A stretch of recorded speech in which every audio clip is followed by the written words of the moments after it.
L'information au bout des doigts avec le Nord Info, l'Éveil et Info Laurentide. Au micro, Mathieu Lauca. Le parc linéaire a un nouveau directeur général.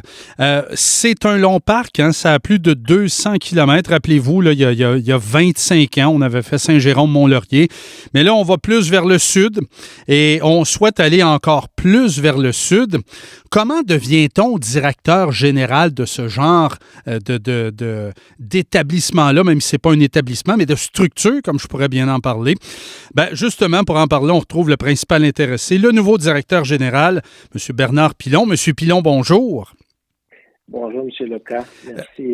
Merci de l'invitation. J'ai jamais vu à l'université un programme pour être directeur général d'une infrastructure de la sorte. On devient comment DG de cette patente-là? Mais une belle patente, là. Oui, c'est effectivement, c'est une OBNL, le Petit Train du Nord, qui existe depuis 1996 et on a célébré 25 ans l'année dernière. On devient comment directeur général? Premièrement, ça prend quelqu'un de passionné, je pense. Je suis un passionné de plein air, de vélo, de ski de fond, entre autres. Moi, mon cheminement, mon parcours fait en sorte que depuis plusieurs années, j'ai quitté le domaine des communications graphiques pour justement me connecter à ce genre d'environnement-là qui d'une OBNL où on peut justement amener nos connaissances. Puis c'est un peu ça qui s'est passé quand notre ancien directeur général, M. Thibault, a décidé d'aller vers d'autres projets. Il y a une opportunité qui s'est créée là, puis je pense que mon expérience en développement fait en sorte que je suis devenu un candidat intéressant pour le Petit Train du Nord. Oui. Souvent, vous avez de l'expérience de travail. Quand on parle d'une structure d'entreprise ou peu importe, d'un OBNL, là, il y a un siège social, il peut y avoir des usines satellites ou des bureaux satellites. Vous avez une trail de 230 quelques kilomètres et la réalité est différente, là. Il ne se passe pas les mêmes enjeux à Lac-Saguet qui se passent, par exemple, à Blainville ou à Rosemère. Comment est-ce qu'on fait pour, lorsqu'on vient d'arriver, là, avoir une vision globale de cette situation-là? Il faut savoir que, notre conseil d'administration est composé des 6 MRC. Il y a des élus là-dedans et donc il y a 12 personnes. Puis c'est de développer justement des relations avec tous ces gens-là. Puis effectivement que les enjeux sont différents, vous l'avez dit, de Lac-Saguet puis de Bois-des-Filions ou Rosemère parce que on est complètement ailleurs. À ces endroits-là, c'est très urbain. Mais c'est de développer, puis c'est ça mon rôle. Je veux dire, je suis tranquillement après m'approprier le développement de ces relations-là avec ces gens-là, puis de voir avec chacun quelles sont leurs visions, puis de voir un peu vers quoi ils veulent aller, puis moi, de m'assurer que le Petit Train dans sa grandeur, dans sa splendeur, de faire respecter ce qu'il en est. Puis nous autres, on est là pour s'assurer que il n'y a pas des traverses qui vont parce qu'il y a des développements qui se font. On est là pour s'assurer que les choses se passent bien. Puis c'est ça mon travail. Puis là, je vais avoir besoin de quelques mois avant de m'approprier les 234 kilomètres. Ouais. Mais ça va commencer au printemps, là, où je vais définitivement partir de Mont-Laurier, puis de le rouler, puis de pouvoir arrêter, puis d'aller rencontrer les gens sur le terrain. Là. Donc, c'est des choses que j'ai envie de faire. Ouais. Vous avez parlé de développement, c'est excessivement important ce volet-là parce que depuis la pandémie, il y a un exode de Montréal. À peu près 25 000 personnes ont quitté Montréal. Il y en a qui sont partis en Gaspésie, mais il y en a un certain pourcentage qui sont venus s'établir dans les Laurentides. Les départements d'urbanisme de peu importe les villes ou les municipalités sont surchargés par les temps qui courent. Les promoteurs courent les Laurentides. Est-ce que parfois, vous allez avoir votre mot à dire sur justement un développement où on doit avoir un certain empattement, une certaine distance du parc, etc. Est-ce que ça peut faire partie de votre rôle compte tenu du boom démographique que vivent les Laurentides présentement? Je vous dirais que ça, ça relève beaucoup plus au niveau des MRC. C'est sûr que nous autres, on a un œil sur tout ça, mais on travaille ça en collaboration avec les différentes MRC tout au long du parcours. Mais c'est ce que vous dites là, c'est pas moi qui l'ai inventé. Les Laurentides sont impactés par ça. Fait qu'il faut juste s'assurer. Puis ce qu'on fait, nous autres, c'est sur le petit train, c'est de s'assurer d'une sécurité. Ça fait partie de nos priorités.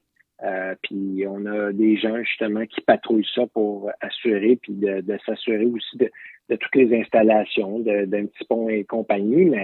Mais l'achalandage, je veux dire, on la contrôle pas, mais effectivement qu'il y a des gens qui sont venus s'installer ici. Puis oui, effectivement, il y a des promoteurs, mais je vous dirais que avant de pouvoir avoir une pelletée de terre ou quoi que ce soit, ça doit être accepté. Puis je vous dirais que j'ai une très belle collaboration avec les différentes MRC. On est en compagnie de Bernard Pilon. Il est le nouveau directeur général du Parc linéaire du Petit Train du Nord. La pandémie, on l'a effleuré à peine. On va y aller un peu plus. Je me rappelle, moi, au mois de mai ou juin 2020, j'avais fait une petite balade de vélo, là, Saint-Jérôme-Prévost, aller-retour. J'avais jamais vu autant de trafic de ma vie.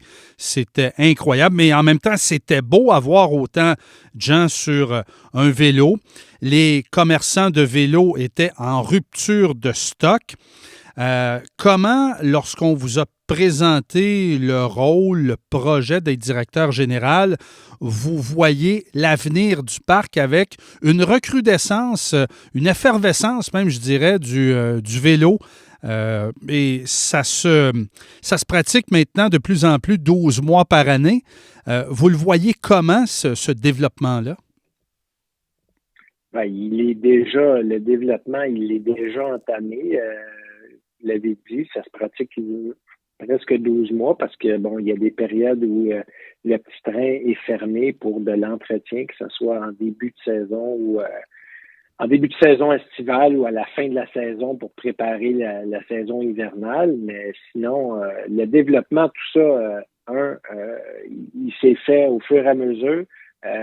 L'élargissement, parce que, c'est une piste multifonctionnelle. On s'entend, là, ça court pas, que ce soit en été ou en hiver, là, il y a toutes sortes de gens qui se retrouvent là-dessus. Il y a des marcheurs, il y a des cyclistes, il y a des gens en ski de fond, il y a des...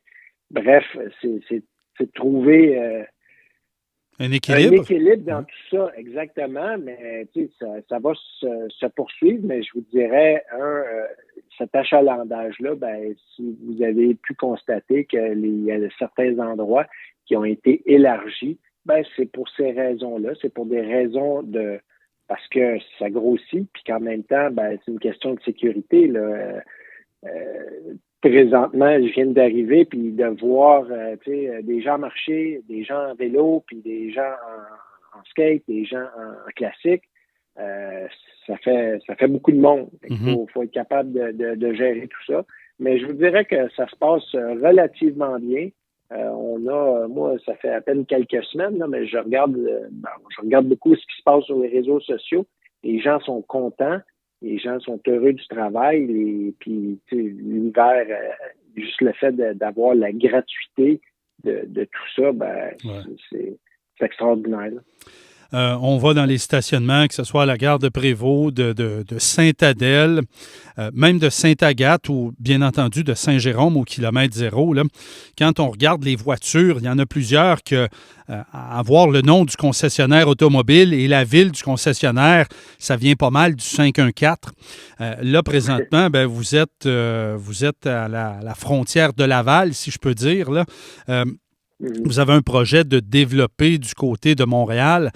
C'est pas évident, les emprises, tout ça. C'est quoi le plan de match pour développer vers le sud? Parce qu'il y a certainement des gens au sud qui vont embarquer sur le parc à un moment donné, qui vont débarquer à Saint-Jérôme, vont faire un aller-retour dans une journée, là. Tout à fait. Puis je vous dirais que ça fait partie des projets qui sont sur la table. Puis ce sont des enjeux là, de pouvoir développer cette liaison-là avec Montréal et Bois-des-Filions. Puis je vous dirais qu'il y a déjà des choses là on est après regarder les différentes faisabilités par rapport à ça. Mais je vais au fil des mois qui s'en vient en connaître un peu plus puis de pouvoir m'impliquer. Mais est-ce qu'il y a un tracé existant, logique, ou tout est à développer? Non, ben c'est justement, il y a des propositions là, qui ont été développées justement pour mettre ça le plus linéaire possible. Donc, non, c'est déjà entamé, mais je dirais qu'il y a encore beaucoup de travail à faire par rapport à ça. Est-ce qu'on a un objectif? On est dans le 5 ans, dans le 10 ans? Ça serait quoi l'horizon? Oh. On vous demande de vous mouiller, là. Moi, je vous dirais qu'il faut que d'ici 5 ans, la connexion soit faite. Pas 10 ans, c'est trop long. OK. Puis c'est ça. Ouais. Les besoins sont là. Il y a une campagne électorale cette année. Certainement que ça sera un bon moment. Je le disais en introduction, la réalité n'est pas la même à Blainville qu'à Lac-Saguet. Bon, au nord, il y a des motoneiges. C'est assez rare qu'on va passer de motoneige entre Blainville puis Sainte-Thérèse sur le parc, on s'entend là-dessus, là, à moins peut-être des malfaiteurs, mais bref, les réalités sont différentes. Comment est-ce qu'on fait pour tenter de satisfaire tout le monde? Parce qu'il y a peut-être des gens qui aimeraient un peu plus comment je peux bien dire, qui aura un carnet d'idées ou un carnet de commandes, mais c'est impossible compte tenu de la situation géographique. Comment qu'on fait, dans le fond, pour tenter de satisfaire tout le monde? Ben, je pense que c'est impossible.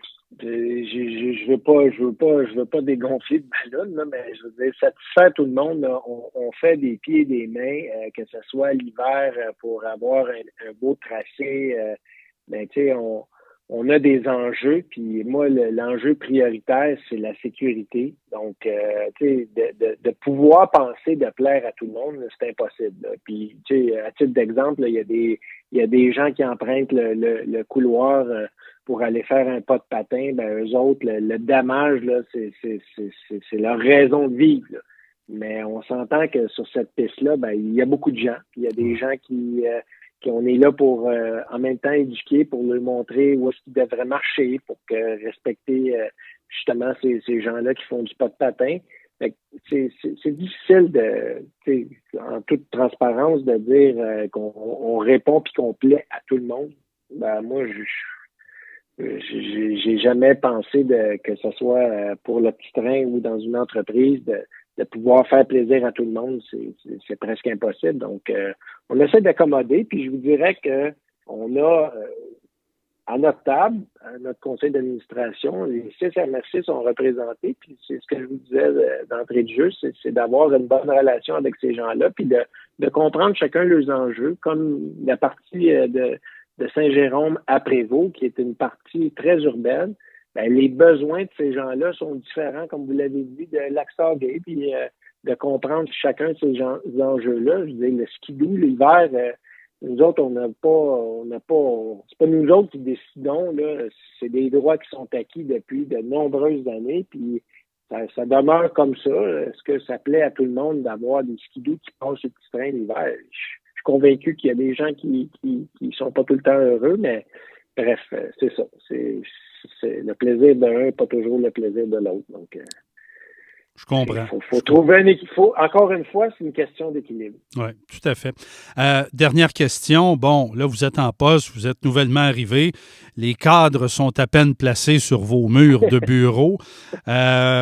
Si vous aviez un top 3 là, des objectifs à réaliser pour, disons, les 5 prochaines années, ça serait quoi? Vous avez parlé de sécurité tantôt. Ça peut faire partie de ça, mais il y en a peut-être d'autres. Donc, le podium de vos objectifs à réaliser. Premièrement,